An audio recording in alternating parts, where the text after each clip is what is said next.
Ladies and gentlemen, your hosts, Michael Wilkes,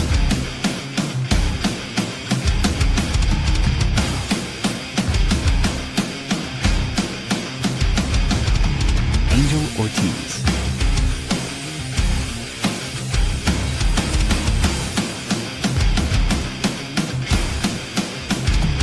Dr. Chad,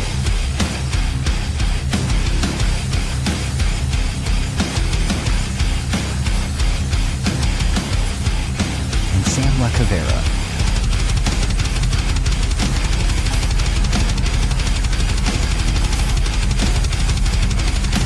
Go check out beardedbrowns.com and be sure to like, follow, and subscribe. Enjoy the show. What is up, everybody? What is up? We have a very, very special show for you today with a special guest, Dynasty Rich from Dynasty Nerds Podcast. It's going to be a fun show, but first, we're going to have to talk about something pretty disappointing, fellas. It's I don't know if you guys know what's going on, but something happened over the weekend.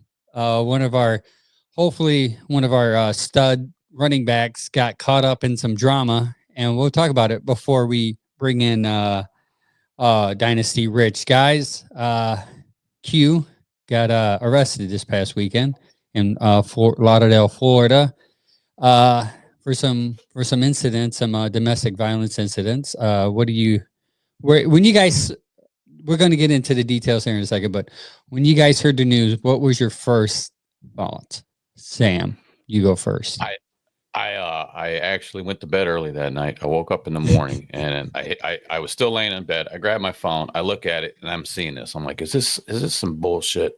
I said, please tell me this is not true. I got up right away and Jen was on the couch. I said, Quinshon Junkins, did he get arrested? She's like, yep. I'm like, come on, not Q, man. I was like, oh man. Guys, we've been talking about him coming aboard and with Dylan Sampson and Ford and them guys working together and these two tight end sets and everything. I'm just starting to melt. I'm just like, come on, dude, please let this not be true. But it most definitely was true. So I was very upset, disappointed. I mean, I'm sure we all were. I know I was for a fact. Not what I wanted to wake up to. No. How about you, Mike? I was distraught, as many were. Obviously, it was a huge hit to this organization again.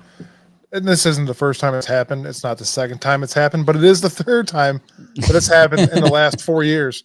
As a Cleveland Browns player, goes under hardcore scrutiny, and it's you can't blame it on anybody but themselves. Yes. You can't blame it on anybody but themselves. Yeah, it stinks. I leave you last, Chad, because I got the news from you. So I blame you that I was disappointed on Saturday night when I saw that text. And you only got the news from me because I live on the West Coast and things happened and everybody else is going to sleep and it's like still pretty early in my evening. Oh, but man. When I first saw the news, like it just like immediately you get that like sunken heart feeling. And it was very similar to how I felt last year when we got the immediate news that there was a domestic violence like allegation against Mike Hall, and it's that same feeling, like your heart sinks a little and you go, this cannot actually be happening. Like, and it would feel very different if it was like not this kind of a player who like you expect to come in so fresh, you have no history that you know of any issues, and like there's all optimism. You're hyped about him. He's supposed to be that guy that like helps you get over Nick Chubb a bit. And with camp, literally a week away, like it was literally just like a heart sinking feeling of like this cannot be real. Similarly to Sam's, it's just like, please tell me that this is not what I think it is. And there's still a ton to come out, but just I think it's impossible not to get that initial report and feel like, oh, here we go again. Like keep happening. Yeah. And it would be different if it was like somebody like if they brought in somebody like with a trouble. When they brought in Perrion Winfrey for whatever it was, a 4th round pick, I kind of thought like, I hope this guy can stay out of trouble. I didn't even have like a moment where they picked QJ where I wasn't like, yes, great guy.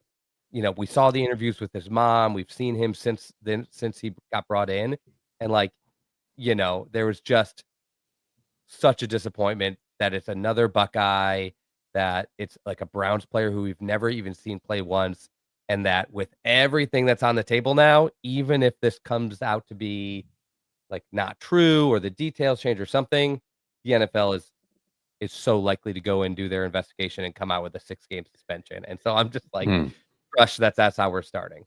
Yeah.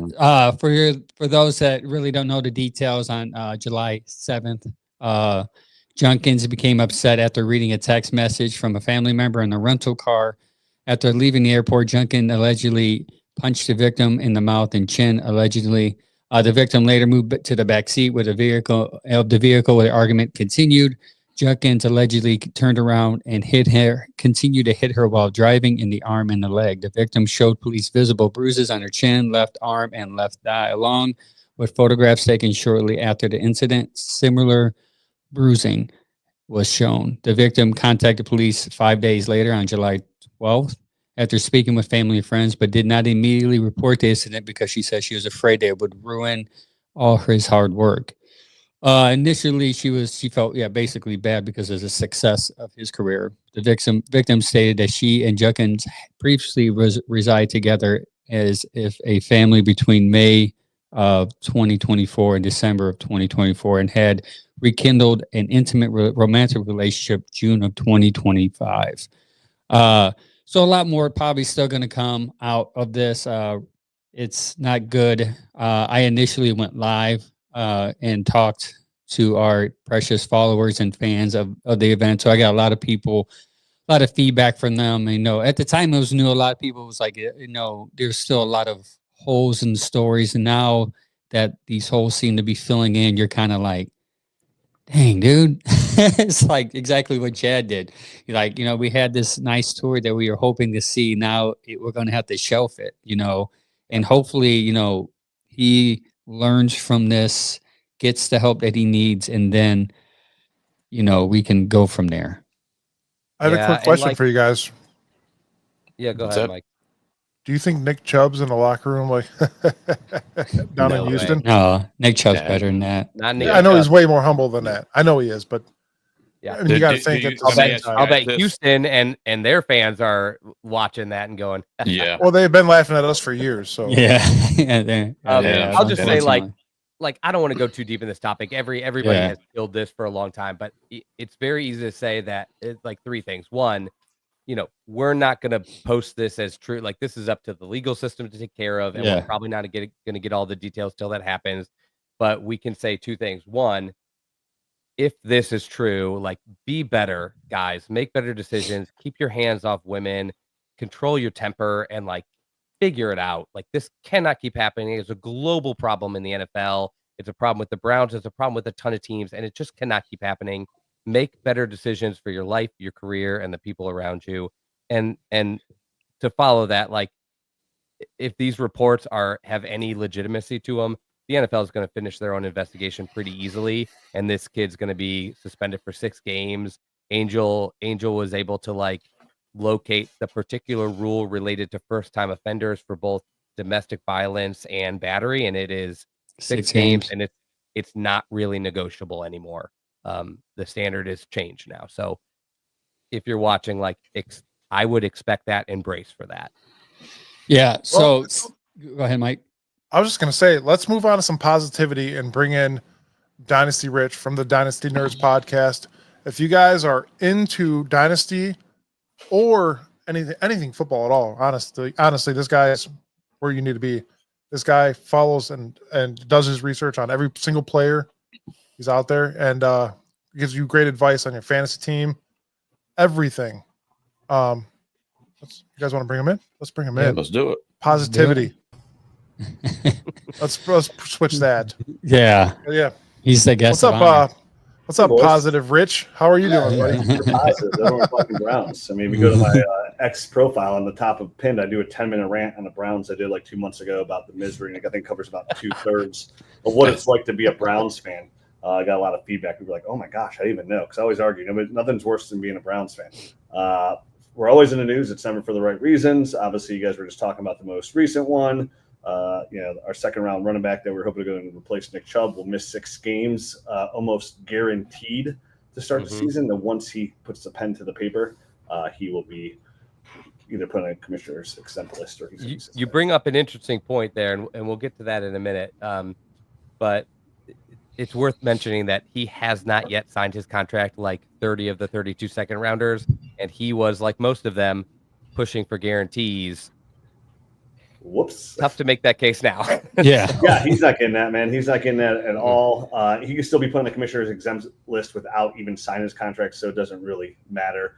It'll be a paid while he sits until he gets suspended. So kind of is what it is now. Once somebody's had like an injury, you kind of got to move forward, right? Like there's nothing else you can do. Luckily, the Browns took Dylan Sampson in the 4th round, who is my 6th rated running back coming out. I was a massive fan of Dylan Sampson's game. So part of me from a dynasty aspect was a little disappointed because he went to the Browns in the 4th that had taken Quinshon. He was guaranteed to be an RB2, but now have at least a spotlight to show his talent there behind the offensive line for Cleveland. That's great. Yeah. You brought up being a Browns fan, right? So I have a book. I drive a tow truck for a living. I have a book in my truck that says 101 reasons or 101 things you need to know before you die about the Cleveland Browns, right? So I had a customer in my truck today, and he picked it up and he read it, and I'm like, yeah, number 1's to not become a Browns fan. just don't. Just don't. If we win, it's going to be the greatest. But if we win. So yeah, it's rough, man. It's rough out on those Brown streets. A lot of people, like the Seattle Mariners could have a strong argument for being miserable, but they just suck, right? They're not in the news. They're just bad. Nobody has it worse. There's not a better dagger to the heart organization than the Cleveland Browns. And I don't want to hear it from anybody else. Again, you get some X feed here, my rant, and that will kind of cover the basis of why that is true. Did you hear that, Chad? The team just north of you sucks. There's teams that are bad. There's teams that are like ultimately disappointing that are good. And then there's teams that are just dramatic. And then there's one team that somehow found a way to pile all that into a generation. So there's a way to mess it up, or for something to go wrong, they will find a way. They could draft one of my favorite college quarterbacks I've ever watched film on in Baker Mayfield and be ecstatic beyond belief and trade him away just because you have a feeling that you can go get a pervert. You could, not get a call on you when you're driving to the end zone. Hollywood Brown had the Chiefs dive into you head first. You don't get the call. You get Red Right 88. You get the fumble. Everything named after you. You could face Horsetooth John Elway. There's so many different ways where things can go sideways. Horsetooth. Yeah. There's too many things named after Cleveland Browns misery. There's just far too many. And it's rough. It's all encompassing too. It goes to the tribe. It goes, the Cavs broke the curse, but the tribe is. You can talk about the Cavs being down 3-1, but you can talk about the tribe being up 3-1 versus the Cubs. Yeah. There's so many different ways to go. So, but focus on the Browns here. Going to 2025, what a terrible, terrible way to reset after what was supposed to be our Super Bowl window, right? And you don't have a window without a quarterback, and that's what we have suffered now since we made that move 3 years ago. And 2025, I mean, in the NFL, you never know. All you got to do is just catch some magic. We saw some of that Flacco magic not too long ago. You just have to catch some of that and put it in a bottle and ride it out. But it's a pretty bumpy ride regardless. And again, without that quarterback, it's really tough to overcome. Definitely on the AFC, get the face to get out of the AFC championship game, let alone get there. I mean, if you took a list of the top 10 quarterbacks, I think 9 of them labeled pretty much. Well, now Baker just made the list too. Is going to be out of the AFC, right? Like the guys there are the elite of the league. We're talking who's the Super Bowl or who's the NFL MVP. Let's talk about Lamar Jackson or Josh Allen, 2 quarterbacks that we have to face. Yeah, and that makes it tough for our defense, who had a down year last year. So maybe because our offense was not scoring enough points or turning the ball over, whatever you decide to cherry pick of the reason why our offense stunk last year. Do you see our defense being better this year compared to last year? Yeah, I mean, I sure would hope so. I mean, you have Mike Hall coming in for a full year. You get Mason Graham at 5. They let go Okanakwo, so Isaiah McGuire looked pretty good. So you hope they had the belief in him that he's going to kind of step up, be that guy. But I mean, when you give it 2 really good defensive linemen, I think Michael Hall is a very solid defensive lineman. Mason Graham is allegedly, again, I study offensive skill position players, so like I'm not like some defensive guru when it comes to But I still, when it comes to Browns, like I'll read up on everybody, and Mason Graham's explosiveness, his motor, his hands are all considered elite. He was considered an elite prospect to go number 5 in NFL draft. So have those guys there. I mean, it really sucks we don't have JOK in the middle, but I mean, if you're going to be weak somewhere in defense, I'll take linebacker.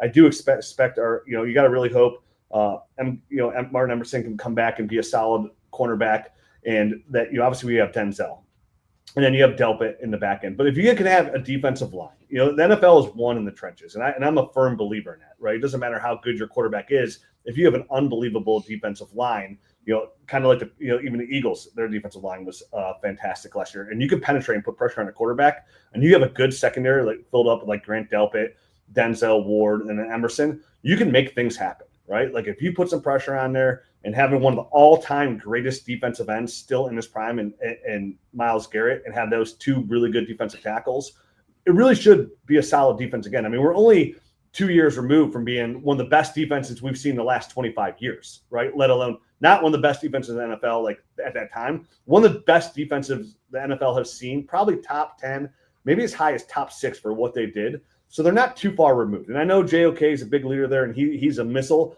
But then we got Schlesinger, if I pronounce that right, high in the second round. Like, he's kind of like, he reminds me a little bit of like a poor man's Luke Kuechly. And then to say poor man's Luke Kuechly, I mean, Luke Kuechly is unbelievable. But to have the be able to move, he's a perfect replacement for JOK, a linebacker that can move, that be a missile. And he went extremely high, right? Like that's like pretty much a first-round pick. And he was considered to be a first-round pick. So that's another boost to the defense. So the bolster the linebacker core, bolster the defensive line. I do think the defense should be good. And if we do somehow manage to find success, it's probably going to be on the back of our defense. But safety. What's that? Like the safety position? Yeah, I mean, I'll take it. I mean, I like Aaron Delpit. So it should be okay. I think it really just comes down to how much pressure a defensive line can get, right? We know Denzel's a lock. We know the defensive line is solid. So we'll see. It's good. If it's anything like last year, I mean, who knows what happened last year? Then we're in trouble, right? But like we get rid of the safety that never knew what's going on. Pittsburgh. I already forgot his name. That's how terrible he was. We just get rid of him. We get to play him a couple times this year, so pretty exciting. Yeah. Wasn't his name like Thorn in the Ass or something? Yeah, like that? Juan Thornhill in the ass. That turd Ferguson out there just likes to jog around. Oh God, he was terrible. So we'll see. I mean, they should be on the field less. I mean, you gotta remember last year the Browns defense was on the field a ton. That offense just blew. I mean, they were top 5 in pre-snap penalties last year. They had 119 penalties, tied for 5th most in the NFL, and 64% of those were offensive. And we saw a lot of pre-snap penalties. So we were just constantly shooting ourselves in the foot. And the fact that we're going to go back to Kevin Stefanski's offense, which I'm super excited about, like we're going to be a run-heavy, play-action team, right? Like control the ball, give our defense time to breathe. With Quinshawn here, I really thought that we were going to go back to for Kevin Stefanski's first 4 years in the NFL. We were a top 10 run team every single year. And yeah, Nick Chubb was elite, but Quinshawn Judkins has a chance to be an elite running back in this offense. I mean, if you look at his combine numbers, he did things like explosiveness wise that we haven't seen running backs do. Like 11-foot broad jump at his size is unbelievable. His speed at his size is unbelievable. And matched with Dylan Sampson, I got super excited because in Stefanski's offense, getting Dylan Sampson again, who was my 6th rated running back, who did a fantastic job against the SEC, which is a running back out of Tennessee who played in SEC, had a really good games against Georgia, who had one of the best defenses in the league, Florida. Like he carved those defenses up, and he can play. I mean, the guy had 35 touchdowns in the SEC over 3 years. So I thought coming back to that run game, we take Harold Fannin in the 3rd round, who led all of college receivers, not tight ends, all of college receivers last year in receptions and receiving yards. So that's what that guy did. So we know he could be a playmaker. Pair it over with Njoku. Expect a lot of 12 personnel, a lot of little movement, pre-snap, play action. I think we'll still have to get that. But, when Jerome Ford and Dylan Sampson, it's way less exciting than having Quinshawn and Dylan Sampson. And yes, it's 6 games, but 6 games is a 30-year season, right? Like, and every game counts. So I'm excited to go back to Stefanski's offense. I'm hoping they can fix the offensive line and those pre-snap penalties and get the offense really humming. Should create a lot of things for Jerry Jeudy. Cedric Tillman, before he got that concussion, was playing absolutely fantastic before he got hurt. Up into that, and the concussion from a fantasy football perspective, the guy was an elite top 3 tight ends for 8 weeks, or top 3 fantasy receiver for 8 weeks. He was actually getting it done. Big body receiver on the outside. So I love the idea of putting Fannin and Njoku on the field, 2 running backs, 2 receivers, and Tillman and Jeudy, who had a breakout year as well last year. So we'll see if they can control the ball. The defense plays solid. You just never know in NFL. Now, I'm an optimist. I'm always going to go in the season. I'm going to tell reasons why we're going to win the Super Bowl instead of losing, right? What's the point? We're all tied at the beginning of the year. So until somebody tells me in the NFL that we're not competing, because we always see new teams make the playoffs, I'm going to try and just find a path and be an optimist. And what it's going to be is going to be the run game and a really solid defense. And whoever can come over in there and play quarterback just doesn't make mistakes. Don't turn the ball over. Once the Stefanski's offense, don't turn the ball over. Make smart decisions. We saw a guy like Kenny Pickett. That's what he did in Pittsburgh, right? In a real bad situation, he just controlled the ball, ran the offense, didn't turn the ball over. So for me, where everybody else here is like, oh, I hope Shedeur Sanders is the quarterback, and this is the way it's going to go.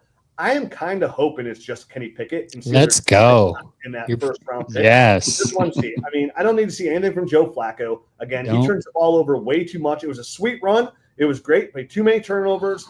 If he is the guy, so be it. And then if Dylan Gabriel or Shedeur Sanders can step up, awesome sauce, right? But the odds of a 3rd round pick or a 5th round pick at quarterback that finds success in the NFL is really hard. It is really hard. It is hard to be a team's pick at quarterback and find success, right, in the NFL. So I don't care who it is, just run the offense and don't turn the ball over. It's Gabriel, if it's Sanders, if it's Pickett, sweet. I mean, what is Joe Flacco going to do for? What is he like? There's no long. We have to see what we have, right? We have 2 first-round picks next year. It's going to be a much stronger quarterback class. We have to see what we have at quarterback when you take 2 of them in the NFL draft, or you have 2 of them. So you just can't go next year and say, all right, if you take a guy in the top 10, which is going to be likely, you just wasted 2 draft picks, and one of those being a 3rd round pick and one the 5th round pick, which you trade up in the 5th round to go get. So I want to see what we have, whether it be Pickett, and if Pickett, you give him a couple games, he starts losing. All right, which one of those rookies you want to try out? Because if you put them in there and they suck, then you put the other guy in there. But at least we'll know. Joe Flacco doesn't tell me anything. Yeah, Rich, I agree. Listen, before Angel talks, I have something to say.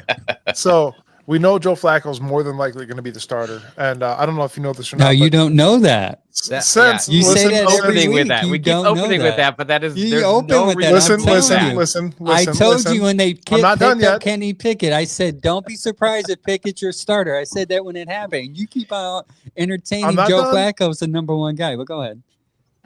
Cleveland-based Joe Flacco is going to be the starter right now. Anyways, what I was going to say is since 2018, since he left the Ravens, his record is 7-19. 7-19. 5 of those wins were with Cleveland. And yet you say that he's going to be the starter. Listen, I am all for little Kenny Pickett hands. Thanks to James Frank. I am cool with it. Hey, where's the Whopper at?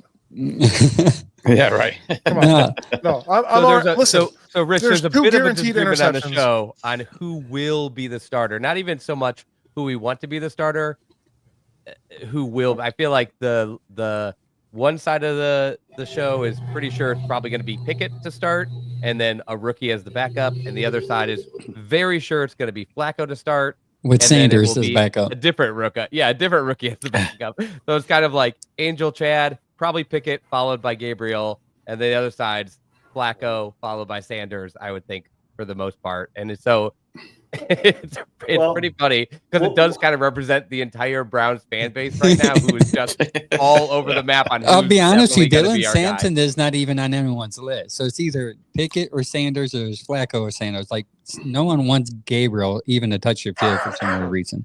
Yeah, I get that feeling. It's funny because you know that famous photo for Joe Flacco, on the plane. Yeah. My buddy's the one that took that picture.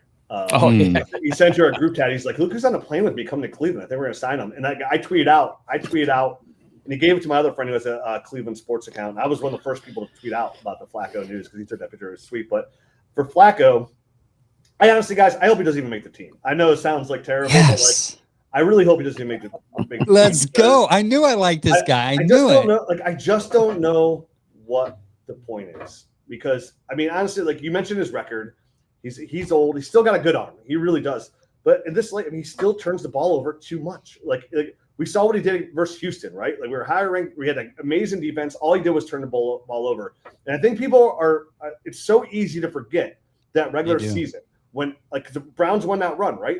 Even in the regular season, he turned the ball over a ton. Like you're just not gonna, unfortunately, even if you make the playoffs with Joe Flacco, you're not going anywhere. So again, what's the point? Like, what are we trying to do here, right? We're trying to win a Super Bowl. That is what we're trying to do. And Joe Flacco will not be on the Cleveland Browns in 2026. Like that's an affirmative. So going back to what I said, like you have a quarterback who was a first-round pick in Pittsburgh, I think 16th overall, who was put into a really bad situation with some really bad playmakers and kind of got swept out of the run. Do I think Kenny Pickett's the answer?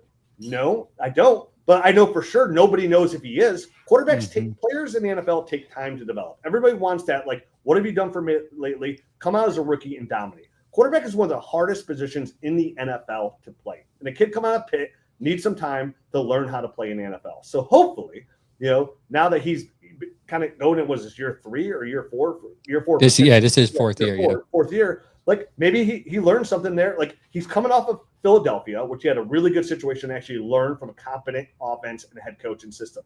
He goes to Kevin Stefanski. His offense he's going to run should be pretty simple for him to run. He doesn't try to make it overly complex, kind of like a Kevin O'Connell offense a little bit. And hopefully he can run it. And again, if not, then throw the rookies on there. Like the Browns aren't winning the Super Bowl. Like I said, we have to see what we're going to have. Joe Flacco does nothing for the long-term future of the Cleveland Browns. And again, having 2 first-round picks next year, we need to know if we need to go get a quarterback, right? Right. Like we need to know. And if any of these guys play, whether it be Pickett or one of these rookies, and we don't say, hey, wow, this guy looks good and he has a chance to be good, we're going to go get a quarterback. Like there's no other way to say it about it. We're going to trade both first-round picks and potentially our 2027 first if we have to go. Depends where we finish. Hopefully Jacksonville flounders. And if that case, if it doesn't all come together, then let us just go ahead and lose and get this quarterback. Because there's a couple really good quarterbacks that are going to come out, and somebody's going to merge themselves like Cam Ward and Jaden Daniels the year before as an elite prospect. And that's what we need, because it's as simple as that. Until we find that guy, even though we had him in Baker Mayfield, we aren't going anywhere. The last quarterback that win us, there's 2 quarterbacks, I think, in the last 25 years that have won, and a lot of them had to do with like really good defenses that weren't elite quarterbacks. And that was Joe Flacco, right? Trent Dilfer, because Joe Flacco was amazing that year. Trent Dilfer for the Ravens way back in like 2001. And then Nick Foles, who won in that magic ride with the Eagles. Besides that, you need a quarterback if you're going to win in today's NFL. It's as simple as that. It's the haves and the have-nots. And as we know as Browns fans, we have not had a quarterback since like 1986. So what are we doing? Like try out Joe Flacco out there to see if we can get 2 more wins because he threw a deep ball to Jerry or Cedric Tillman or Jerry Jeudy running a go route. No, thank you. 2 things really quick here, Rich. James says, "What rookie are you high on?" And then Raul says, "Browns haven't developed a quarterback since Kelly Holcomb." And you said it's been the 80s. So go ahead and argue your point. Kelly Holcomb. Yeah, that's. I kind of wanted to laugh. I'm like, I hope that's the bar that we're going off of. Yeah, that was a great game for Steelers. They threw like 500 yards. That was fantastic. Back in 2002, that was amazing. That's a great game. Coming off of Tim Couch's success, mind you, making the playoff area. It's all because of Tim Couch. Had nothing to do with and actually, I was going to say the same. Like as much as like Nick Foles is one of your examples of winning the Super Bowl without a top quarterback. Most of that season, Nick Foles was not the starting quarterback. He was able to come in and just play a couple good games at the end. He didn't even lead them for a season, or else they may have not even been there to begin with. Like it's just crazy to think of how difficult that situation is, and how unlikely you are to get anywhere real without consistently good quarterback play. So, I mean, we've obviously got some quarterbacks to get into. Before we get too deep into any of these players going forward, though, I was curious if you kind of just for those who don't know you, because I've followed Dynasty Nerds a little bit. I've seen some of your shows. I was in the Nerd Herd for a period of time when I first joined Dynasty, so I could kind of get my like basis of like how you even play that game. And for those who just aren't familiar, I thought it'd be interesting for you to go into what you guys put into looking at these players for Dynasty, because I think in a lot of people's world, like their image is like, oh, you look at players like points and numbers and just make some predictions based on like where people land on how they're going to be. But I know you guys go into your nerd scores, you do a ton of film assessment. So give us a little idea for everybody out there about the site, and then also about what your guys' preparation is for the actual NFL draft in relation to your dynasty advice. Yeah, so for the last 12 years, one of my main jobs is to watch rookie film. Now, again, this goes to offensive players only, right? So quarterbacks, tight ends, running backs, and wide receivers, because that translates to fantasy. If you don't know what dynasty fantasy football is it's when you draft one team and then you keep that team forever, right? And then it's like 25, 30-man rosters. And then every year, all you do is draft rookies. So you can trade rookie picks. Old players don't have as much value. So when 30-man rosters, there's no free agency. So every year when you're drafting rookies, it's important to like make sure you're drafting the right guy, because you can keep that player forever, right? Like I had Drew Brees on my team for 17 years. Like, it was unbelievable. I had LaDainian Tomlinson his entire career. It was unbelievable. So my job in the offseason with my two co-hosts is we watch film, and my website provides that film. So we have a lot of good connections and we cut it up. So we have all 22 film of every offensive player coming in the NFL. And all their games. It's all cut up so you can watch only the snaps they play. So if you want to watch Quinshon Judkins film, you can watch him versus Michigan, and it's going to show you, the game tape might not be 5 minutes long because you're just watching the plays that he's in. So it's my job to watch these offensive players, break them down on the podcast. We kind of go in depth on each individual player, what we like, what we don't like.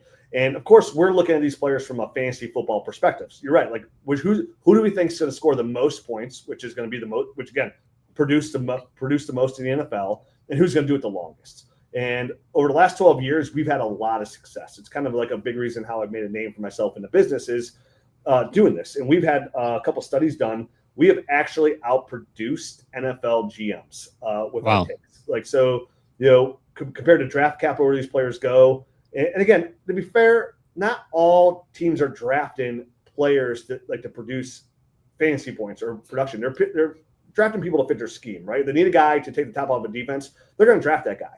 Like they might take a guy like the Lions, like an Isaac Tesla, right? Like they don't necessarily need him because they have Jameson Williams who's going to leave. But they want, again, if Jameson leaves, which he probably will, they want somebody to take the top off. So we've had a lot of success over the last 12 years, breaking down these rookies, telling you what we like, what we don't like, trying to find that long-term success. And every year we've done a really good job. So we break those players down. We have a thing called a nerd score, which again kind of gives you our overall score. Like we take basically like, for a running back, like their explosiveness, their vision, their hands, their blitz protection. We take all these little categories and they get a rank set out of 10, and then combined it creates a nerd score for them. And our nerd score again has outproduced NFL GMs and NFL draft capital. So we've had a lot of success focused on that. So we do study rookies coming in. We study them to a high degree. I don't put a lot of weight in the quarterbacks. I watch them. I give my opinion. But listen, NFL GMs are paid tens of millions of dollars to figure this out. And even they can't figure it out because it's so much inside the head. It's so much with everything that goes around you. Scheme, system, weapons, offensive line, coaches. Like, there's so much that goes into it. So I like Zach Wilson a lot. He didn't turn out big. I thought Baker Mayfield was one of the best quarterbacks I've ever watched film on. I had a tweet that year that went viral because I had in my hand the draft day scenario said anybody but Josh Allen, and we know how that turned out, right? Like Josh Allen's not one of the best quarterbacks in the NFL, but like at the time, to be fair, I didn't want to take a quarterback that needed to be. We don't know if Josh Allen would have been the same. Without Dable right there coaching him up. We're pretty confident he would not be the same. For sure. He's an outlier. Like, to have that bad of a completion percentage to come out of Wyoming, coming in and turn that around in the NFL And I still think he only completed about 64% of his passes last year, which is like on the lower end for an elite quarterback or a starting quarterback. You really want to be about anywhere from 68 to 73% to be really good. So even Josh Allen was lower, a little bit lower there. Again, elite quarterback. It's just hard to really figure those guys out. So I watch it. I put them in, but I really try to judge quarterbacks by landing spot and draft capital. Are you top 10? One thing I'll say, though, for when it comes to quarterbacks, a study that we've done is if a quarterback doesn't have 35 starts in college coming out, this is why Arch Mann's not going to be coming out next year. Don't worry, he's not coming out. If they don't have at least 35 starts in the NFL, their chance of success is almost zero. Like literally, That's why we see guys like Mitch Trubisky kind of flame out, right? Like these guys that still go high. If they don't have those starts from what we've seen, they just don't have almost zero success.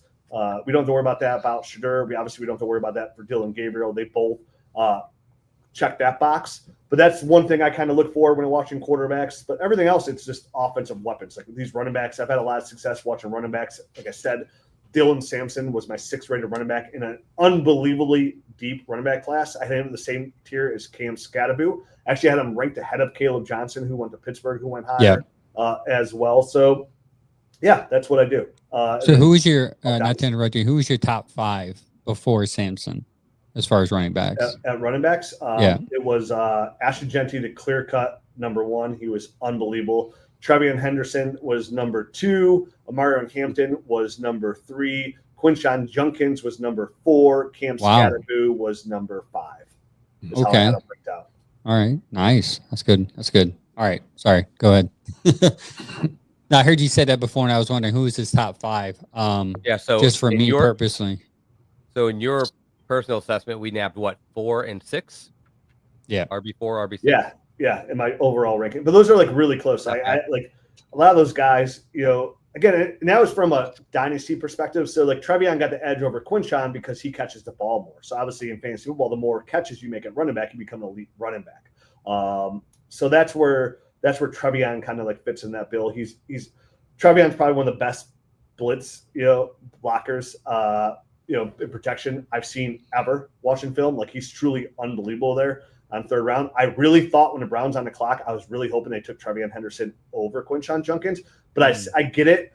Quinshon's a better scheme fit for Stefanski's offense. So again, it goes back to not who's the higher rated running back, but like who fits our scheme better. And that's where Quinshon comes in. And I think Dylan Sampson, they thought, and a team that has a lot of holes, for them to take 2 quarterbacks and 2 running backs in a draft was a big surprise.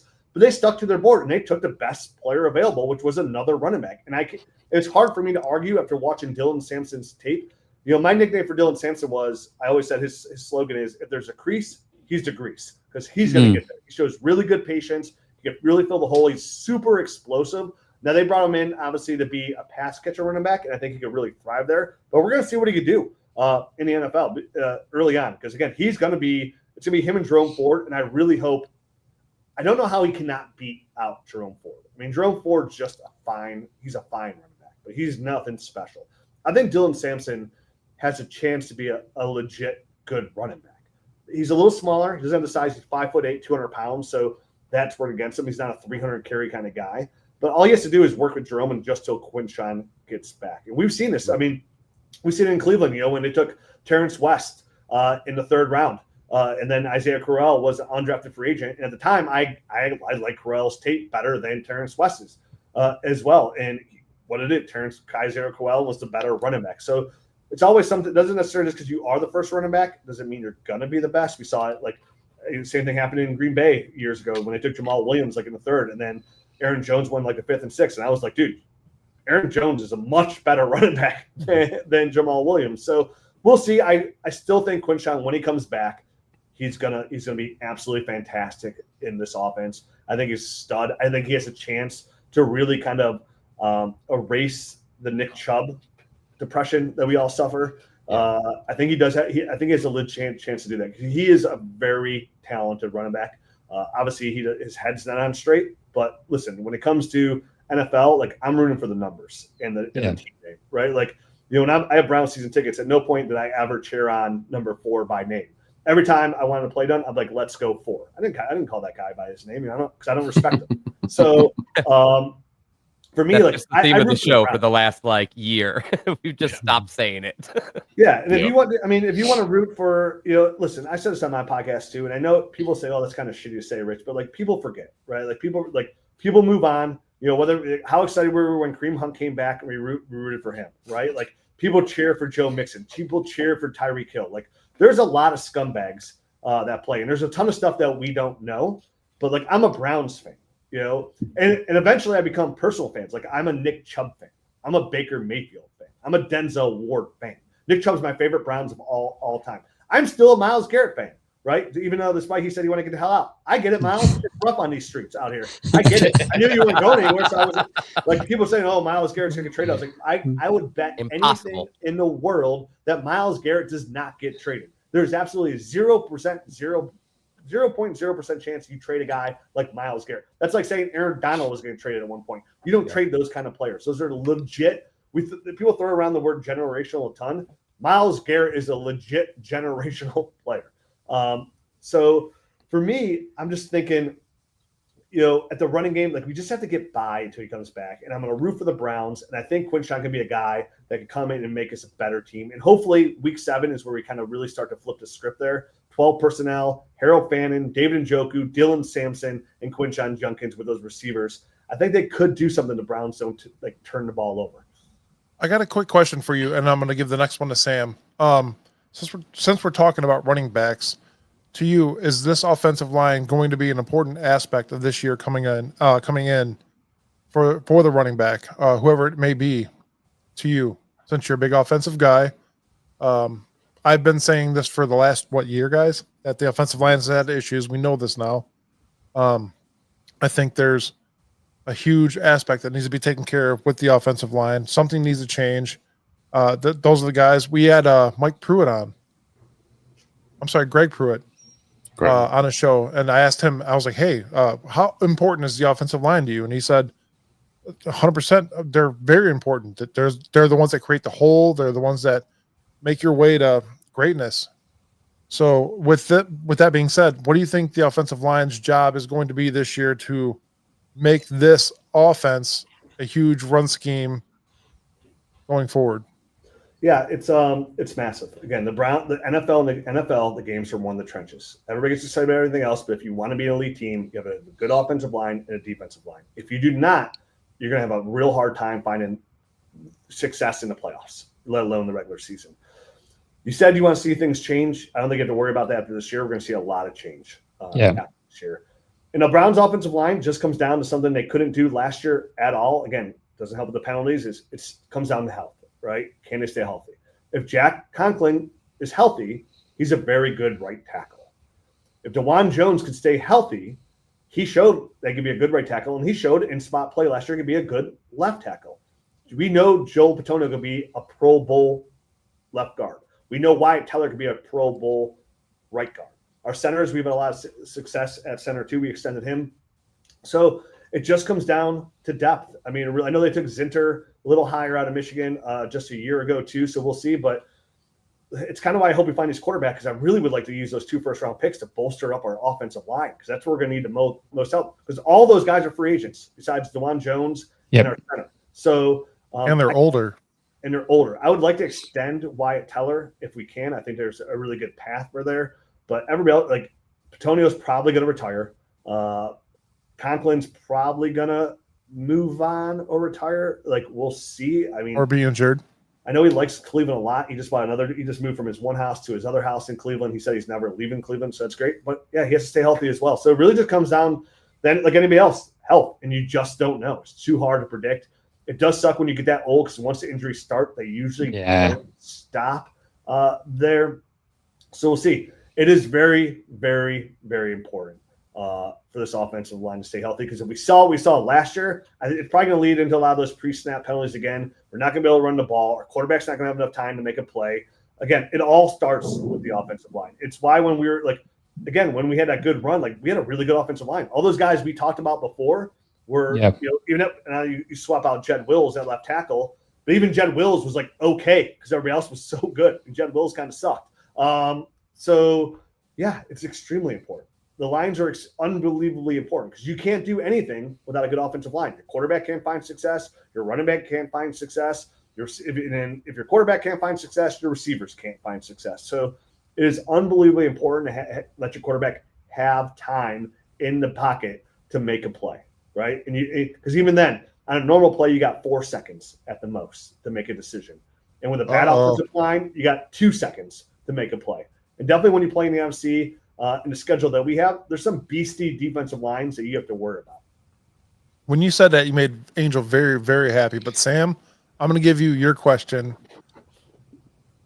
Go ahead, man. Well, actually, let me go back because I don't think we got a chance to get James Frank question asked. It was asked of him earlier. And he asked about which rookie of the rookie quarterbacks that we have, which one do you see being a potential starter maybe later in this season, depending on what happens with the veteran at the helm, which of Gabriel and of Shador, who's your guy? I had Shador rated higher, but again, it's like, listen, man, I'm a Dynasty fantasy football analyst. So like, again, quarterbacks are just so hard to predict for anybody. I mean, anybody. Like, I don't care if you're Mel Kiper. I don't care if you're Daniel Jeremiah. I don't care if you're Howie Roseman. Like, it is hard to pick a quarterback. They lucked into Jalen Hurts. That was great for them, but they just extended Carson Wentz, so they didn't think that was going to be the answer there. But I like Shador. Shador is like he's got solid. He's got an okay arm. He's not overly mobile, which I don't love. I really do want a mobile quarterback to make things happen. Dylan Gabriel's a little bit smaller of a quarterback, which kind of works against him, but he's got a stronger arm. He's got good accuracy. I know I wasn't like blown away by Dylan Gabriel. I watched his tape so long ago, so I'd have to go back to my notes. I remember not being blown away at all. And I remember thinking like the only quarterbacks I liked were Cam Ward, Jackson Dart, and like Shador were pretty much like the only quarterbacks I even kind of liked. So, but again, it really just comes down to like, I like Shador, but he's a 5th round pick. Like, it does not matter where he's ranked. I know I can't remember what NFL draft analyst like said Shador was his number 1 quarterback. Matt Kiper. Kiper, yeah. There was plenty. Jeremiah? Oh yeah, Bucky Brooks. Yeah, Bucky Brooks. So our lads had him going in the 1st round as well. That's another question we could ask you, Rich. So 2 to 3 weeks prior to the draft, why was Shador's? Why did his draft just drop? Fell off a shelf.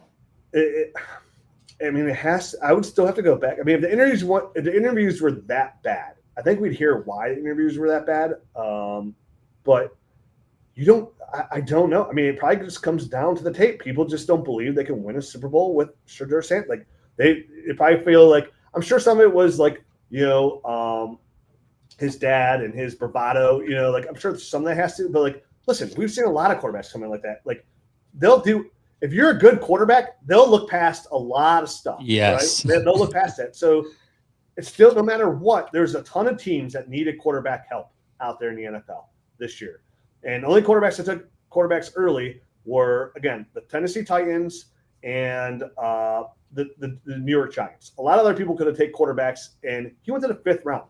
Even if he thought, like, hey, there's a chance here, he'd have went in the 3rd round, like Dylan Gabriel, which I still can't believe that guy went in the 3rd round. Like, everybody passed on him for a very long time. And GMs don't do that if they're not concerned like they can't win with him. It's like the same thing. What people are like, why did the Browns move on for Baker Mayfield? They're stupid. They legit felt they couldn't win a Super Bowl with Baker Mayfield. They felt that way. And listen, I still don't. When Baker left, there's a lot of reports about like half the locker room didn't like the guy. He had a lot of growing up. He admitted he had to grow up too. So it took what happened to Baker to get where he was. It wouldn't necessarily – Baker wouldn't be the quarterback he is necessarily today that he would be in Cleveland. And the Browns saw that, and they had to make a decision, and they felt like Deshaun Watson at the time could be that player to take him to the Super Bowl. So I get it because it really is the has and have not. So if somebody thought Shador was that guy, I promise you, no matter who his dad is, how cocky he is, they would have brought somebody in they would have drafted him to give him a chance and be a backup to somebody who's an older quarterback. A team like the Rams, right? They have Matt Stafford. Yes. They would have brought him in. There's a ton of teams outside, like, again, maybe Sam Darnold, they don't know for sure, in Seattle. Maybe in Seattle, the Raiders, where Deion played. They could have taken Shador very easily. Geno's not like a spring chicken either, and they could have drafted Shedeur way early and taken him in the 4th round and had all that news like, oh, Deion Sund's back with the Raiders. Like they did. Everybody And- passed on him. Yeah, and we- also too, you had that Tom Brady. We're gonna know. You had the Tom Brady connection and with the Raiders, who he trained with. You would think if Tom Brady thought highly of him, he would have been, 100%. drafted there, of all places. But Jen actually brought up a good question. She wants to know how you felt about Milroe. I know you say you don't know the quarterbacks are hit and miss, and how you feel about quarterbacks. But how do you feel about Milroe? How did you feel about Milroe going? He's a great athlete, runs the ball well, throws terrible, not accurate whatsoever. No thanks. Absolutely no thanks. Again, the chances of him finding success in the NFL are just outliers, really. Because he has to really clean up so much. He's such a project, and just not really interested in a player like that. Again, a really good running quarterback, a really good athlete. When it comes to throwing the football, which is what I want my quarterback to be smart and accurate. Those are my 2 attributes I want. I don't care how fast you are. I don't care if you can throw 75 yards down the read. How many throws in the NFL are past 20 yards? Not many. None. Not many at all, right? Like, I want you to be smart, be able to read a defense, react quickly, and then be accurate. Accuracy is unbelievable. Just like why I want my receiver to be an extremely good route runner. Because if you're a good route runner, it doesn't matter how fast you are, you're going to get open, right? Show your numbers to the quarterback, get separation, and you're going to make a play. That's why I was so high on Ladd McConkey last year. It was like one of my favorite receivers to come out, because that's exactly what he did. So for Jalen Milroe, no thanks. So which one of these rookies that come in? I don't know, man. Again, I'm betted. You're asking me who I want to start. I want Kenny Pickett to start. That's who I want to be our starter out there. And if he fails, then you pick out whatever rookie that Stefanski feels can run his offense the best at that time and that date if we're flailing. Then you put him in. And then if he fails, then guess what? You have another rookie you can put in and see what it works out either. Yeah. Just give me a couple games to see what we have, because we have a big decision in 2026 to make. We really do.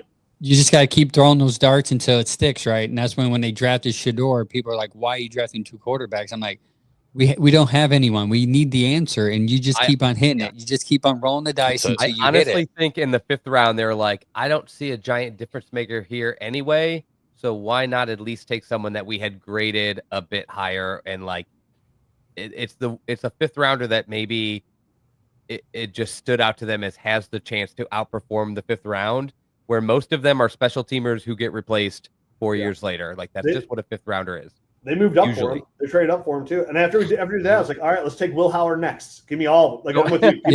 Give me. I thought even more. The fact they moved up for him made me. I thought it was even more interesting, because people say he was a 5th rounder. I mean, they were sitting on a 6th and 7th, and they were probably like, what are we going to do with the 6th and 7th with this rookie class? Like, they're not even going to make the team. Let's swing that into a 5th and grab this kid. So keep swinging. You got to swing. You can't hit a home run if you don't swing the bat. So we're not trying to walk here. We're trying to win a Super Bowl. And like, I need to win one before I die. So sir. We're gonna have time. And I tell my kids all the time. I tell them, like, the Browns. So your opinion on Fannin? Were you surprised that they took Fannin there, or was that something that you were expecting? No, I was ecstatic that we got him there, and I was hoping we would get him. I thought there was potential he can go a little bit higher in the draft in the 2nd round, but he went really high in the 3rd. He's a little tight-hipped, right? So like, he doesn't get off the line extremely well, but he does move really well in the open field. He's unbelievably productive. And I thought, Njoku being the last year of his deal and us going back to 12 personnel, I think we could still extend Njoku and still have Fannin kind of develop into a really good player. I was really excited we got him.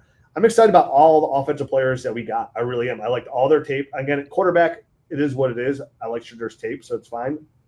But Quinshawn, Fannin, and Samson, I thought were all fantastic picks by the Browns. Needed picks as well. I did not mind taking 2 running backs, because that told me, like, hey, we're going to go back to this heavy run scheme that Stefanski likes to run. So I got excited. I think Fannin going in the 3rd is right where he should have went. High in the 3rd, late 2nd.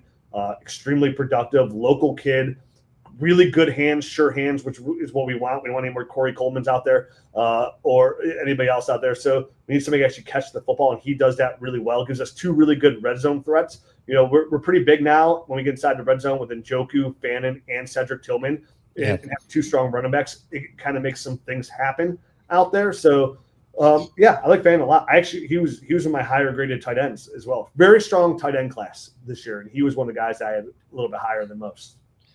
Who's your wide receiver 3 slot receiver on the team right now?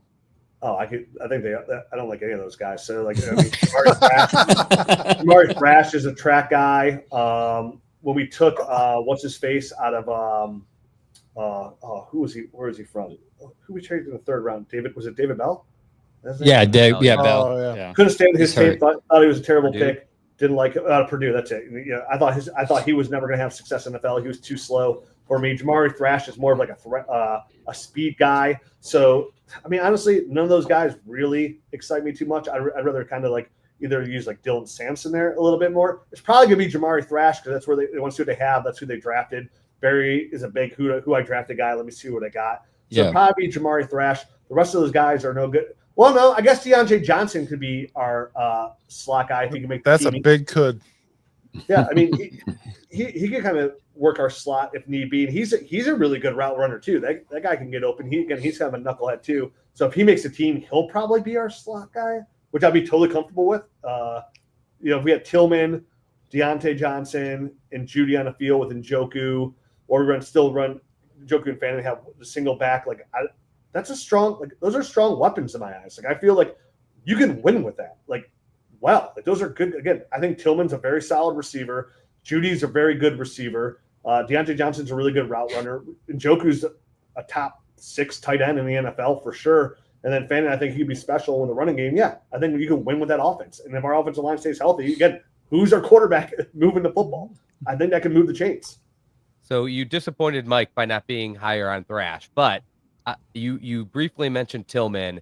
He had a really rocky start to his rookie year, and he got a fair amount of snaps, but just couldn't quite put it together. Last year, it seemed like things were clicking for him before that injury. I think anyone watching the Browns kind of caught that, especially people playing fantasy, because if you started to see those numbers come in, you were leaning immediately to how do I get my hands on this guy, or I wish I had grabbed him earlier. And so I was curious, coming out of college, what were your thoughts on him? And was it kind of not shocking to you that it took a year or so for him to figure out what to do? Yeah, I like Tillman's tape a lot when he was coming out. At the time when Jalen Hyatt won the Biletnikoff, it really was because Tillman got hurt and had that ankle injury that let Jalen Hyatt kind of take the front of the stage there, and he won a Biletnikoff because of it, and then he went up with the New York Giants. But I thought Tillman was a really good boundary receiver, a big guy who can move, solid hands, can get open. Needed some work, had a lot of stuff to work on, so he needed some time to develop, which he did. Again, like you mentioned, if you watch his game last year up until he got hurt, I think it was up until week 8 he got hurt, right around there. Like going into week 8, he was producing at a high level. Like he was somebody you could count on. Our offense was humming. So yeah, I think this year, again, it does worry me that when he got a concussion, which remember when he went down, it didn't even really look that bad. He just went down face first. It really even didn't look that bad. For him to miss the rest of the year, that is concerning for me a lot. So the things like that don't get better, like him, Tua, guys like that. That can lead to early retirement, missed a lot of games. But I think year 3 for Tillman, which usually in NFL, like the 3rd year is the year where you kind of feel like you know, right? That's the breakout year usually. Yeah. I think this is year we'll see what we have in Tillman, and I'm optimistic. Do I think he's like an elite alpha? No, but as a number 2, he's definitely a player that can win in the NFL and produce and definitely work the boundary when you have a savvy route runner like Jerry Jeudy who can take the top off and run the middle of the field. And Tillman's got the size to do that as well. So I like Tillman. I liked him coming out. I thought he was a very solid receiver with upside. When he was coming out, it was kind of hard to know because he had that ankle injury and he missed a lot of time. So he needed time to come back and acclimate. Because remember, when we drafted him his rookie year, like he had not really played football at a high level for almost a year. So he definitely needs some time, and everybody needs time in the NFL. It's so easy to find the outliers, the guys that find immediate success, but for the most time, it's a very hard game to play. And a lot of information you have to learn quickly to get in that playbook. So I think Tillman offers some really good upside. And if not, you go draft another guy. There'll be a guy there. We'll have a lot of draft capital going in 2025. You can go get a guy if you need be. Rich, real quick, we didn't really introduce you to the show, but We didn't really talk much draft much fantasy or anything. Really, I want to have you on again for sure. After the rosters are set in stone, I think that'd be great to have you on again. I love the fact that you're a Cleveland Browns fan as well, and you got from a phenomenal Cleveland. show. He's local. That's even better. You are unlike Joe Flacco from Menor. Anyway, Mitsubishi. But no, I definitely want to have you on again. I say, Rich, if Andrew Berry ends up getting fired, I think the Browns might need to look at you and your team and hire you guys because you guys know what you're doing over there. It's hard your to track do. record is a notch higher, and that's a fact. And that's a fact. Yeah, it's hard to do the worst. I mean, it's kind of how the reason I got in Dynasty in the first place because being a Brown, like I used to really study the NFL draft. Even back then, like defensive players, like I'd watch because our team always had such a high pick. Like I was really into the NFL draft, and that's what got me into Dynasty because I'd watched so much, the combine tape. Back then it was really hard to watch tape, but like go back and watch games of players and kind of study them and read on them. Like I studied the draft so much, and it was all because of the Browns. I wanted my team to find success, right? Like I'm always going to try and find a path. Like, we kind of talked about a lot how the Browns are going to succeed on this show. Like I'll be the optimist and tell you that's how we're going to win, right? The offensive line stays perfectly healthy. We go back to Stefanski's offense. Kenny Pickett comes in, not elite, but just good enough to run the system and be good. And we're a surprise team. And then defense steps up. We have a really good defensive line, and we cause a lot of pressure. And that's how we find success in the NFL, become a wild card team. And that's how we do it, right? Is it likely? No, but like that's what makes the NFL so great, right? Because you never know who's going to be that team that sucked last year that kind of just comes out of nowhere and finds success. And a lot of people are putting us down for the right reasons because we don't have the quarterback and how we played last year. But until it's shown up on Sundays, I'm going to say we can win, right? And the truth is any given Sunday is a movie and a true statement. At any time, you can win in the NFL. And as long as you have good lines, which we potentially have, we have a chance. And I think you bring up a valid point, and I'm not just saying this because I'm a Kenny Pickett advocator. If you can just simply take care of the ball, I mean, if you look back the past 2 years, we talked about it last week. Last year was minus 22 turnover ratio. It's just insane. You can't win. You can't win when you have minus 22. If your defense can't get the ball and you're turning the ball over 3-4 times a game, you're putting yourself to lose every game. I kind of brought this up to the boys last week. If you can get any quarterback, doesn't necessarily need to be Kenny Pickett. 15 touchdowns, 8 interceptions, 3,000 yards. If your quarterback can do that and your running backs can give you 15, 16 rushing touchdowns, I think your offense could be in a place to put your team to win. Because I think your defense could put you 3 wins, right? I think our defense is good enough. If your offense plays good enough, I think your defense can give you 3 games. What sucks is, like, for a team that did so bad last year in the number 2 pick, we have like one of the hardest schedules in the NFL this year too. Somehow, Rich. I just posted on this earlier today, and my post was just literally as this. How is it that no matter how poorly the Browns play the year before, I keep seeing us in the top 5 hardest schedules the next year when it's literally supposed to be based on how you performed the year before? It's so frustrating.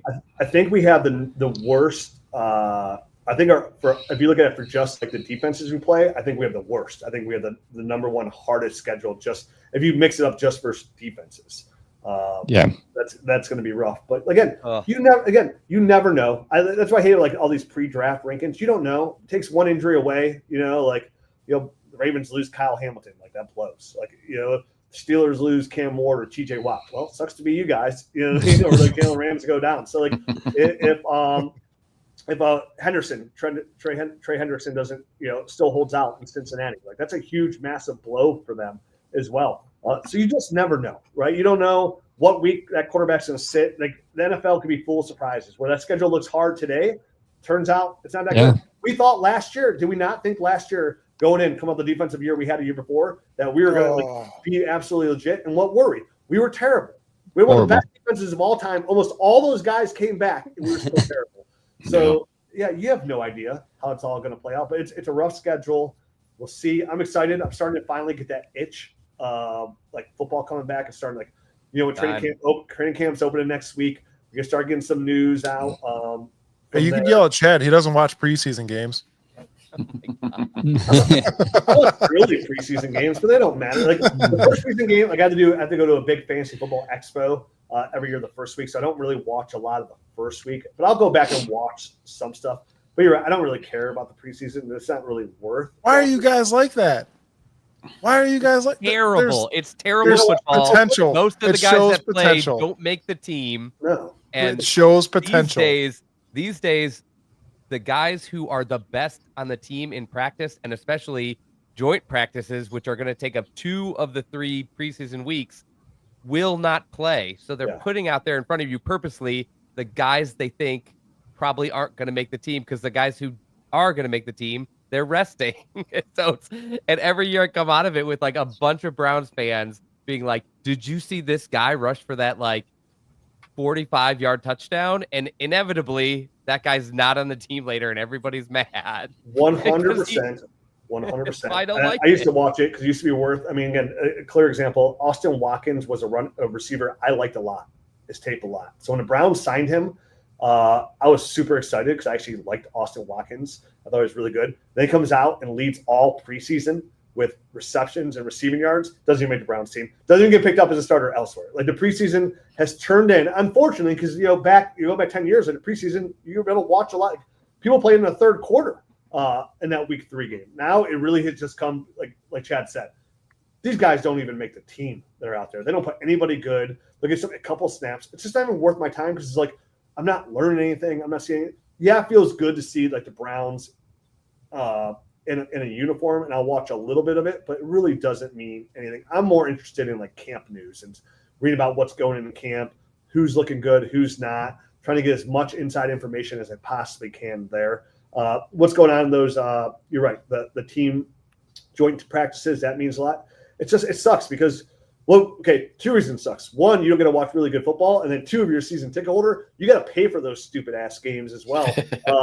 And you get nothing out of it, and you can't even get those tickets away. So it blows both ways. It just sucks because you do get excited to watch those guys suit up, and it's once you get to see that in the field, then you realize like, oh, who's John Doe at Now, maybe this year, because we have so many quarterbacks, maybe we actually got to watch these guys. Yeah. So I'll probably be way more intrigued and watch more Browns preseason than I ever have, because Shadur will get a lot of snaps, and Gabriel will probably get a lot of snaps. We'll never see Joe Flacco out there, and we might see Kenny Pickett just a little bit. And that's going to tell us a lot, too. So if these guys come in and look at the preseason, that might get me excited, right? That might help define the Gabriel Sanders coin flip, because right now, no matter what anybody sells, I don't care. Everybody's talking about Shadur Sanders. He was a top 10 jersey sale guy. They took Dylan Gabriel in the 3rd round, and then they passed on Shadur a couple more times before they took him in the 5th. So obviously the Browns clearly like Dylan Gabriel more than they like Shadur Sanders. Clearly, they spent a 3rd round pick on him there, and nobody else was drafted in the 3rd. They probably got him in the 4th as well, but they like him more. So let's see what they can do on the field. And maybe we'll find out who the 3rd quarterback is, because it's really hard to predict that the Browns go into the season with 4 quarterbacks on the roster. That's what I'm saying. I own 2 Mayfield jerseys. How many? 2. Mayfield? I've got 4 autographed. I got 1 framed over there. I got 2 that are autographed sitting in a box. I had 6 that aren't signed. They're just regular jerseys. I had, when you had the Nick Chubb jersey over here, that was Mayfield's jersey up until he got hurt the entire time. I'm still a Baker fan. Like, I love that guy. I love him. Fine, Rich. I appreciate it. Mike, it's only our 2nd season. Give it some time. Soon we'll be as famous as Rich, and we'll get all the signed merchandise. We're like 2.5 seasons in. Rich is like 17 seasons in. This isn't fair. I'm 12 seasons into podcasting. I've been 12. That's actually really, and that's really impressive, you guys, that you guys have pulled that off. And I kind of remember, I don't think I was around. I didn't start playing Dynasty till about 5 years ago, and I honestly think that was around the time that I first heard about you guys. But that's a really impressive run. 12 years is longer than I think a lot of people were even familiar with what Dynasty football is. And these days, it kind of feels like Dynasty has sort of become the major platform for a lot of people in fantasy football. Yeah, I didn't even know what podcasts were when we started. When we started the website, one of my partners was like, all right, I'll help build the website, but the only thing I say if I do that, we have to do a podcast. And I was like, what's a podcast? He's like, oh, it's like a sports talk radio show. I was like, I love sports talk radio, and I've been doing it for 12 years. It led to a lot of great things. Obviously, the podcast has taken off. We have a ton of success. We have a large audience, which is absolutely awesome to be a part of. We do really well in the community. It got me a job with ESPN Cleveland for a couple of years, so I was able to do my own radio show for ESPN Cleveland covering stuff. I got to do Bruce Drennan's show with my friend Ashley Collins for a couple of years as well. So it's really led into some really cool things outside of Dynasty, even in the Cleveland market as well, to have the opportunity to talk football, which is obviously for how much you see I talk, which is when you put me on the show, I have a hard time just not running my mouth because I just love the talk. Nerd. Can you do us a favor and plug your show, your times, if you're live anywhere, all your platforms, so everyone that is tuning in will know? Yeah, if you really just Google Dynasty Nerds, you can. It's all there. Google the Dynasty, it's right there. We do a podcast. We focus on Dynasty, but translates to regular fantasy football as well. A lot of the stuff. So we have 2 shows that come out a week. We have a service show. We have all kinds of cool shows. Like if you're interested in Dynasty, you're like, oh, this sounds good, but I don't think I'll be good. My website offers all the tools to make sure that you can play at a high level. If you listen to our podcast and you use our tools, like we have a Dynasty app in there. It's the best app, which we're actually going to be able to put all our film room in there as well. We give you all the tools to have success into the game. And I promise you, if you like fantasy, once you try Dynasty, you don't go back to regular fantasy. It's just impossible not to. You have a good group of friends, say you've been playing the same league for like 5-10 years, like Dynasty really is the only way to go. Because then you talk about 365 days a year because there is no off season, right? Once the regular season ends, like you're studying and talking about rookies and who's trading what draft picks. And I always say, like, the first moment I knew Dynasty was to be super successful in the game itself is like, you have players that will pay their entry fee, right? I have leagues that are really expensive to play in. Like each buy-in is really expensive. You buy into the league knowing you have a 0.0% chance to win, right? But you're excited. Like we have rules in place to make sure people don't try to like lose on purpose. Like it's called this idiot just did that. Yeah, we try that. But it's fun because like even when you're losing, you're winning. Because like, oh, I suck, but now I'm gonna get Ashton Genty. I'm gonna get Travis Hunter. I'm gonna get Tat McMillan. I'm gonna get Quinshon Judkins or Trevian Henderson. And once you get those players to have those guys forever, like it's a lot of fun. And you can grow. Like Drew Brees became one of my favorite quarterbacks of all time because I really liked him coming out of Purdue.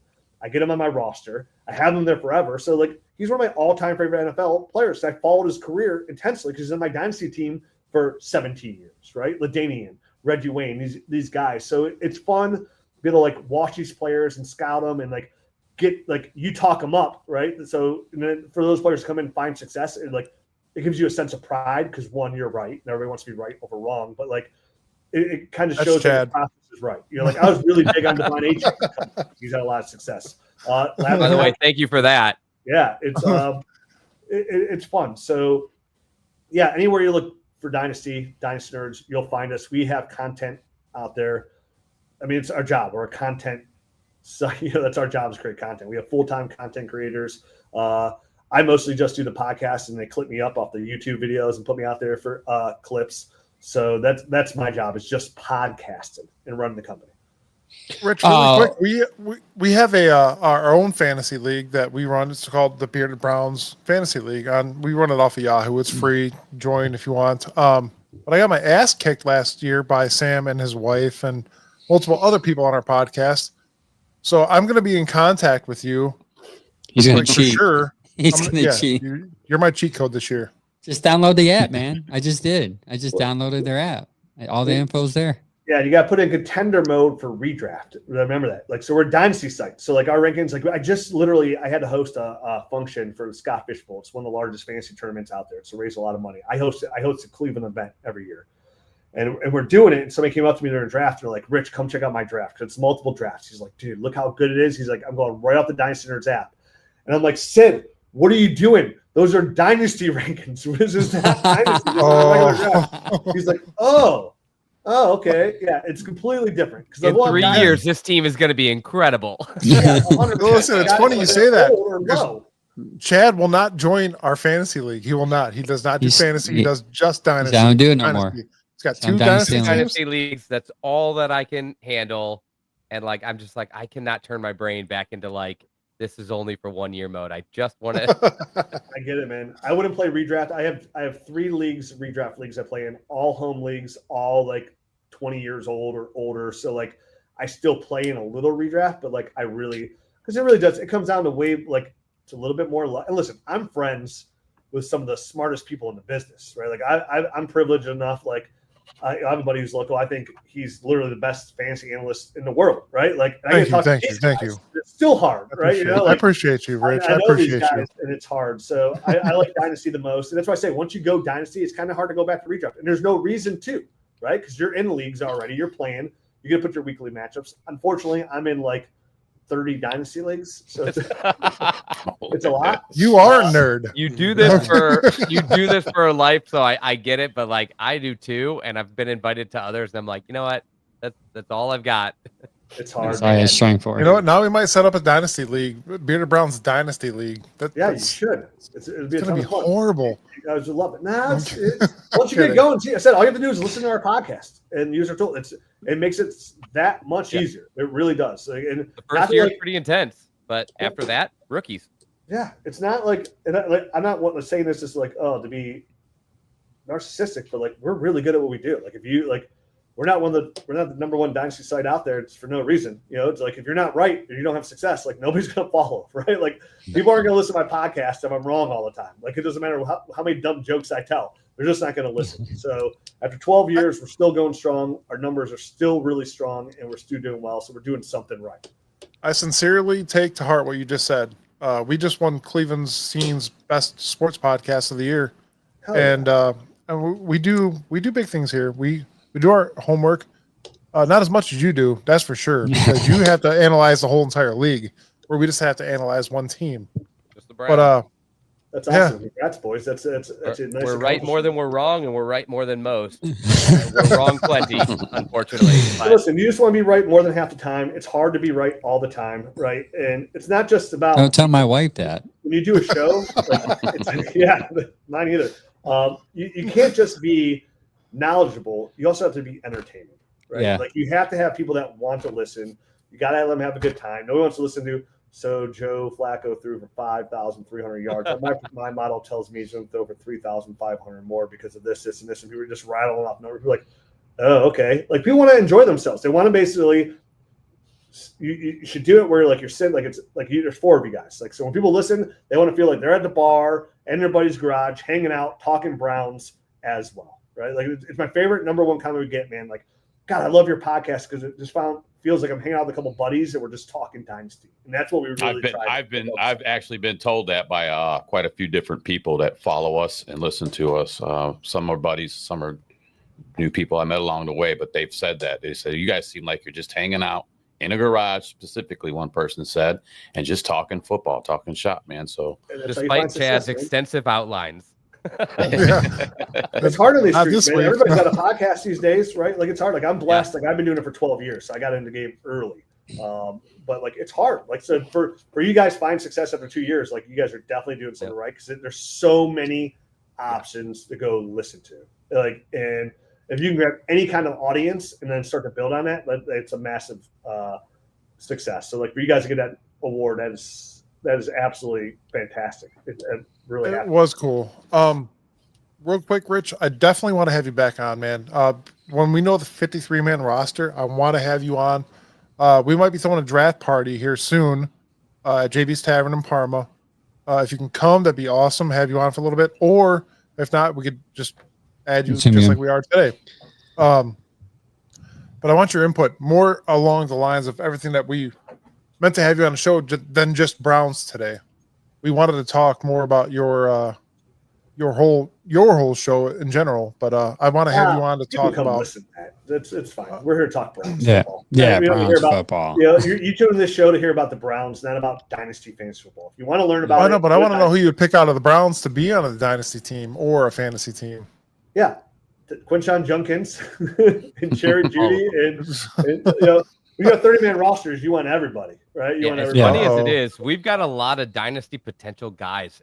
For a team that's not expected to be very good, like you slap a quarterback on this team, and you've got like a nice dynasty squad, I think. Oh, 100%. And Njoku averaged 13.5 points per game last year amongst tight ends. That's elite numbers, top 5 from fantasy perspective. Jerry Jeudy finished as wide receiver 12 overall last year, which is wide receiver 1. Obviously, he did some really good things for the Browns up there. I mentioned Cedric Tillman when he was playing was putting up wide receiver 1 numbers as well.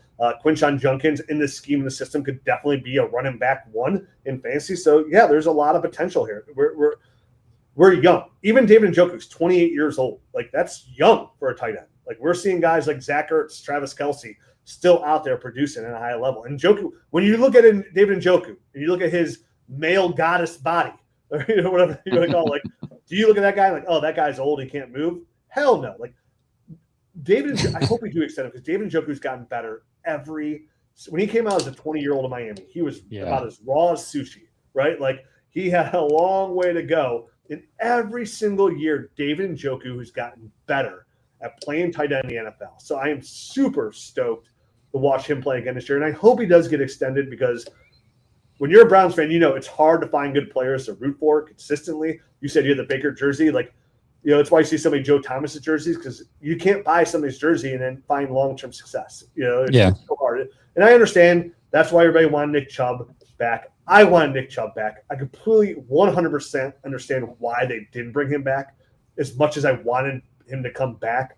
I get it, but it's hard to find guys to root for. And we do have some guys on this offense that we can root for. Like Jerry Jeudy could see another contract extension with the Cleveland Browns. David Njoku could see his 3rd contract extension with the Cleveland Browns. Both these running backs have a chance to get extended. Harold Fannin has a chance to be somebody in this offense. So it is exciting. On offense, besides the line and quarterback, but we have enough draft capital and we have some years to kind of fix it. We just have to trust that Andrew Berry can do that. He's given us no reason to trust him at this point. But listen, even a blind squirrel finds a nut sometimes. So let's just hopefully we're those guys, right? This year. All right, Rich. Well, we don't want to keep you forever, but man, we appreciate having you on. We appreciate all the insights, both fantasy and even more non-fantasy. It's just great to talk Browns with another person that really, really knows the Browns and these players coming in. Anybody else got anything else? Angel, you want to take us out? One more thing. You said you've been doing this for 12 years as a content creators, because I do the content side too, and as podcasters. What advice, not just for us, but anyone out there listening that's looking to either start or has been doing it and has been grinding, that may feel discouraged at times because, no one's viewing their stuff. What advice can you give us as a veteran to continue and a little nugget to kind of search down?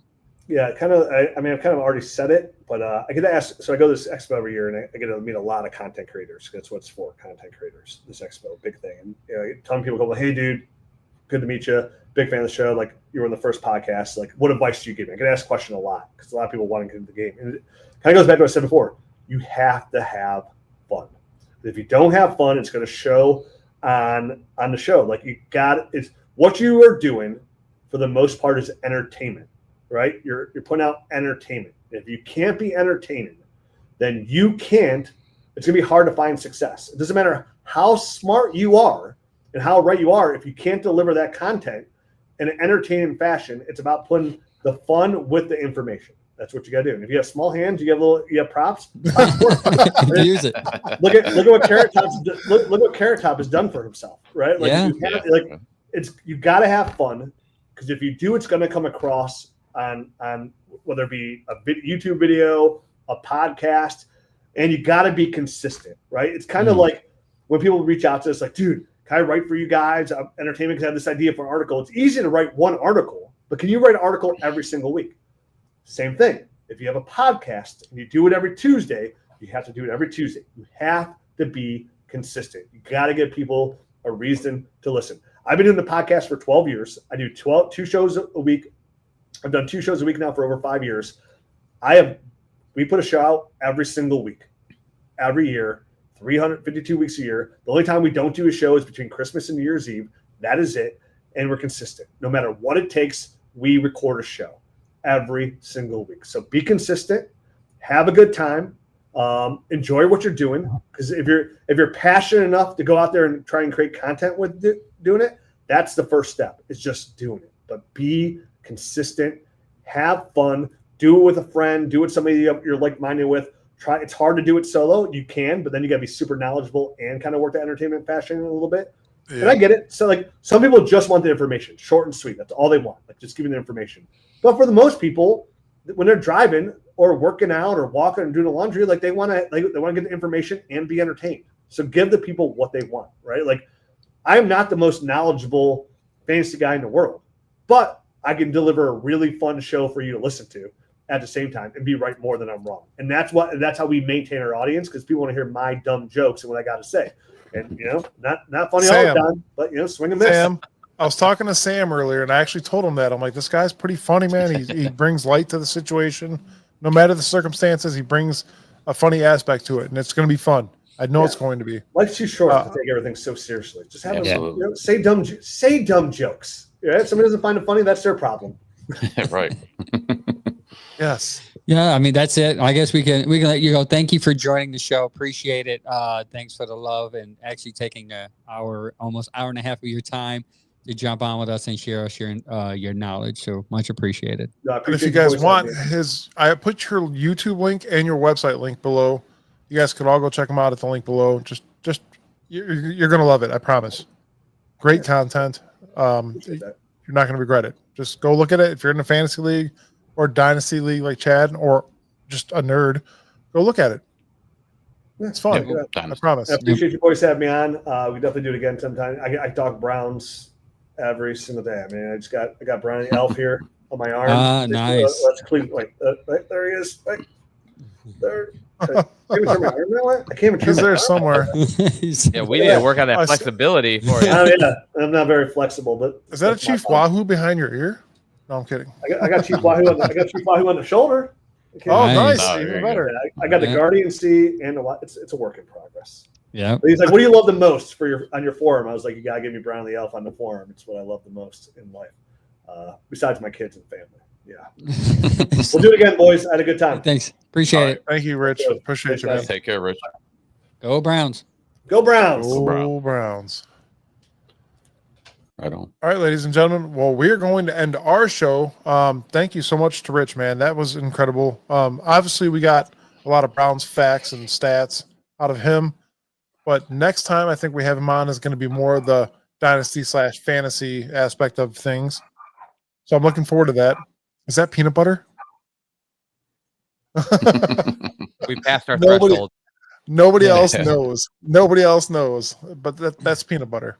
Mr. Peanut Butter making a ruckus because the show has passed our time. That's his bedtime. Sorry, Peanut. Yes.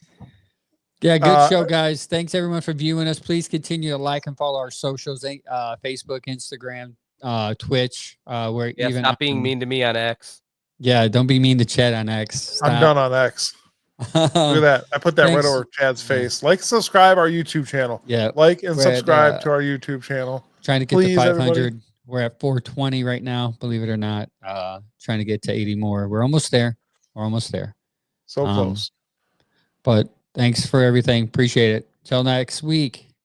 Go Browns. Go Browns. Oh, next week we have another guest. John Hughes. Yeah. John Hughes will be on the show next week. Oh my gosh. Huge. Yeah. So former defensive tackle. He's gonna come join the show, talk Browns with us. Yeah, so be here, be a nerd. I mean, all right, square, whatever that saying is. We'll see y'all next week. Thank you guys for joining us. Till next time. Go Browns. Go Browns. Go Browns. Go Browns.